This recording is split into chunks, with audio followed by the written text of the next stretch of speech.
Chers amis, chers abonnés, bien le bonjour. Bienvenue dans ce lieu que vous connaissez bien. Aujourd'hui, vous avez vu le titre tout à fait symbolique qui m'a été inspiré, c'était pas très difficile. On sort des fêtes de fin d'année, ça m'a été inspiré pour la multi-rediffusion de Maman, j'ai encore raté l'avion, qui est passé à la télévision pour la 6000e fois. Minimum. Le titre m'a paru symbolique, voire même métaphorique, relativement bien imagé. Il y a un mot qui m'a plu, c'est le mot « encore ». « Encore » renvoie, en psy, renvoie automatiquement à une structure. Quand quelque chose a lieu pour la première fois, effectivement, c'est un fait, il y a des choses à regarder, bien évidemment, mais la notion de répétition vient sous-entendre une mécanique différente du simple fait. Ça dépasse le fait, on est dans la répétition. Il est question de la structuration de l'être humain. Donc, maman, j'ai encore raté ma relation, n'a rien de drôle, au contraire, c'est de la clinique pure, et il y a ce phénomène de répétition. Parce que quand les personnes se plaignent, finalement, de leur relation, c'est pas la première fois que ça leur arrive en règle générale. 95% des gens vous parleront de répétition. Et qui dit répétition dit structure. On parle pas d'échec, au sens moral du terme. Certes, le titre le dit, j'ai raté, mais c'est beaucoup plus complexe que ça. Nous dirons que quelque chose n'a pas pu se construire. Reste, et c'est ça l'élément clinique qui m'intéresse, reste encore à savoir pourquoi.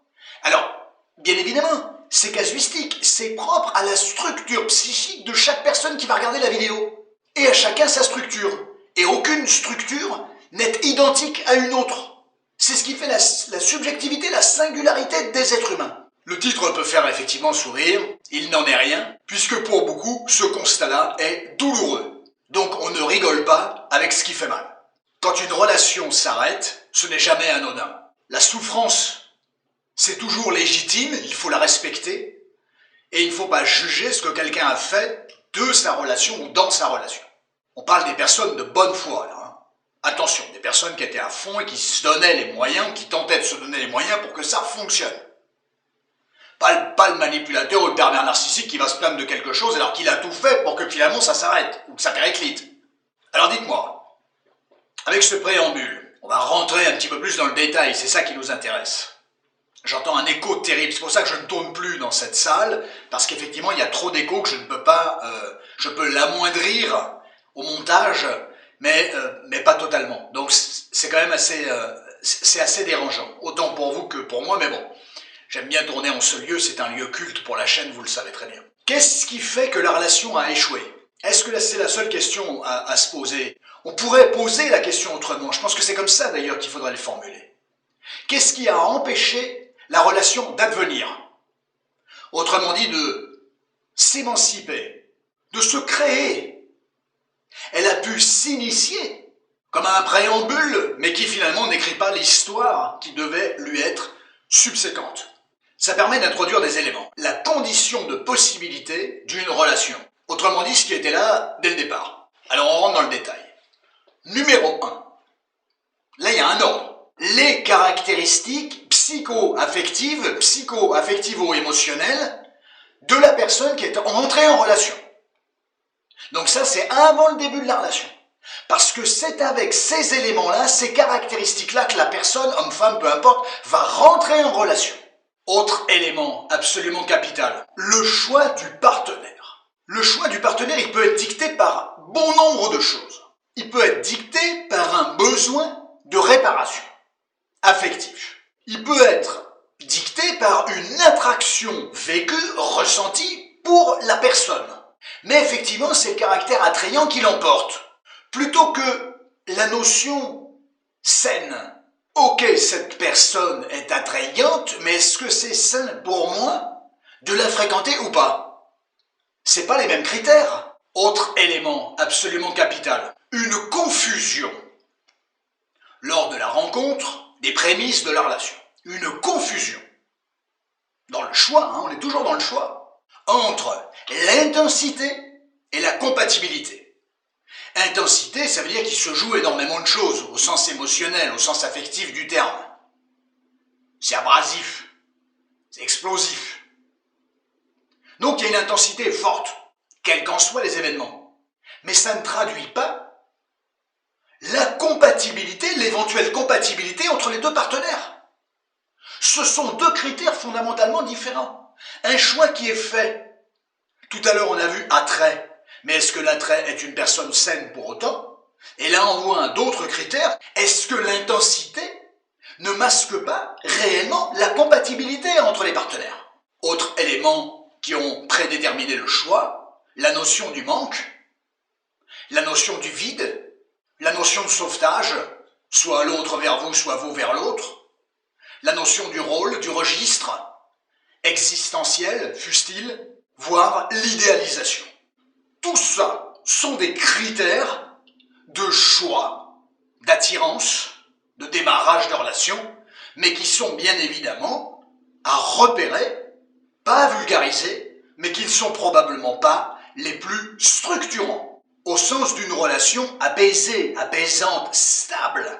Parfois, quand vous choisissez quelqu'un, vous rejouez quelque chose de votre histoire, sans le savoir. Et même si vous le savez, ça ne suffit pas, vous le savez. On y reviendra en 2026 là-dessus. Ce que l'être humain sait, du moins qu'il croit savoir, mais ce n'est pas pour autant qu'il a les rouages et les mécanismes pour bloquer une mécanique psycho-affective qui ne demande qu'à revivre, rejouer ce qu'elle a malheureusement déjà connu et ce qu'il a fragilisé. Et puis méfiez-vous toujours du je sais, parce que fondamentalement dans toute une vie, je crois qu'on ne sait rien du tout. On a capté 2-3 trucs, c'est tout. On ne sait rien. À peine on se décale un peu, et ben vous vous rendez compte qu'effectivement votre savoir, il est plus exactement le même, parce que le prisme vous fait voir les choses différemment. Méfiez-vous de ce que vous savez ou de ce que vous croyez savoir. Alors pourquoi, maman, j'ai encore raté ma relation? Eh bien parce que des facteurs, des caractéristiques, n'est-ce pas, psycho-affectives sont entrés en ligne de compte. On en parlait tout à l'heure. Et là on ouvre le champ clinique. Pêle-mêle. En vrac, il n'y a pas d'ordre. Peur de l'abandon, peur de l'intrusion, angoisse de fusion, hypervigilance affective, besoin de contrôle, jalousie, possessivité, dépendance affective, rigidité défensive, peur, philophobie, la peur d'aimer ou d'être aimé, le trouble de l'estime de soi, l'impossibilité de tolérer la frustration. Il y a toujours quelque chose de frustrant dans une relation. À la marge, dans l'idéal, mais il y a tous ces paramètres qui rentrent en ligne de compte, et encore je m'arrête à une dizaine, on pourrait en faire 20, 30, et ainsi de suite. J'ai probablement cité les plus importants. Ce ne sont pas des défauts, ce sont des caractéristiques psycho-affectives. Elles font partie de vous. Le savoir n'est pas suffisant pour interférer, les bloquer, les paralyser. Donc elles vont venir jouer leur rôle de caractéristique. Voilà. Tu rencontres quelqu'un, le match commence, et hop, tout le monde quitte le banc, et tout le monde vient sur le terrain pour jouer la partition.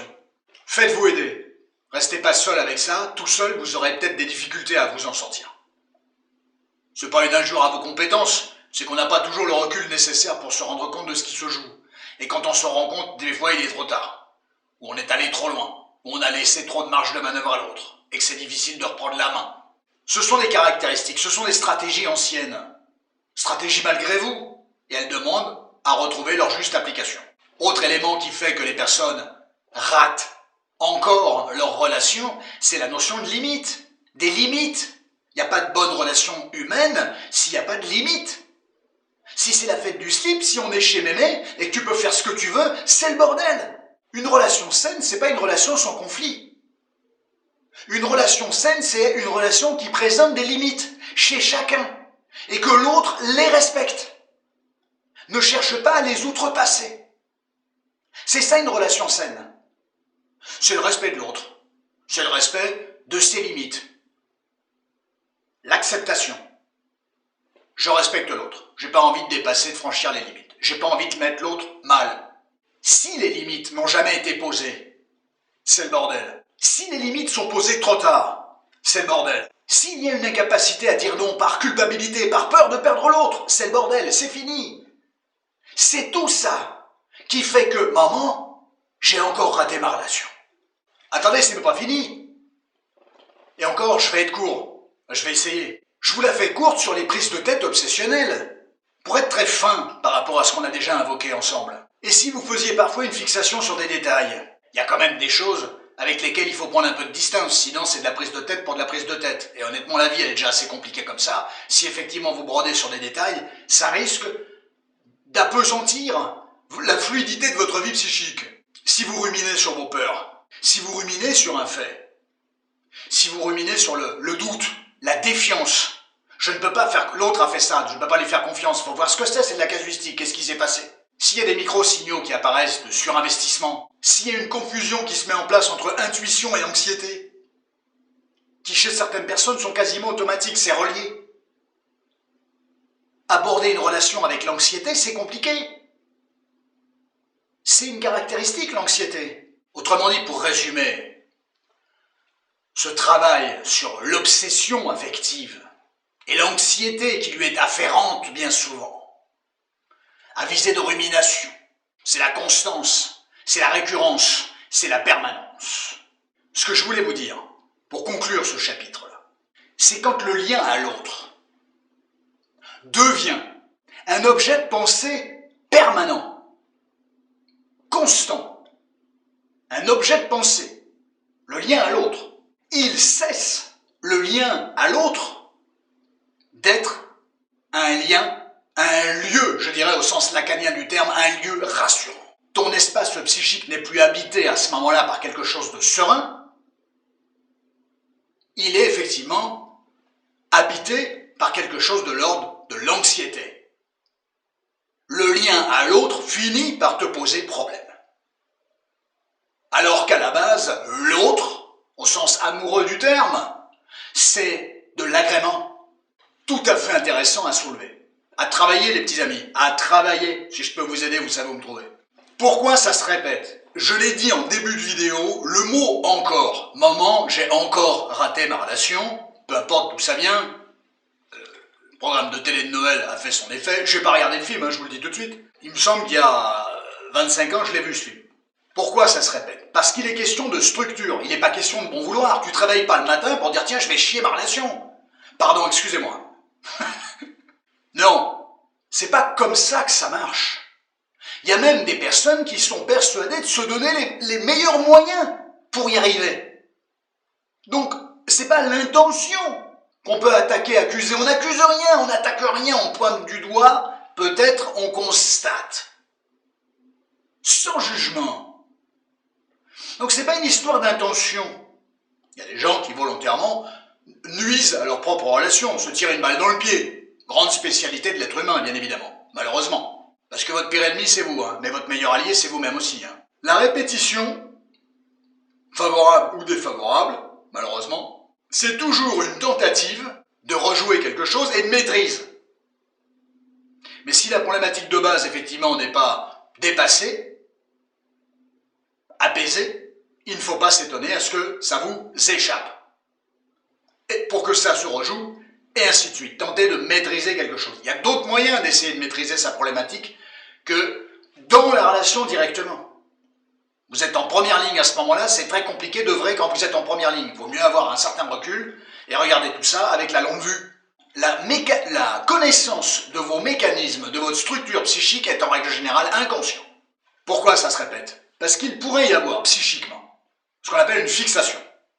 Donc la fixité d'une relation précédente, voire même très ancienne, avec un des deux parents par exemple, rejouer inconsciemment, c'est pas un copier-coller parfait, mais une relation qui a déjà eu lieu et qui a été structurante. Et l'être humain, la vie psychique, elle va du côté de ce qui l'a structuré.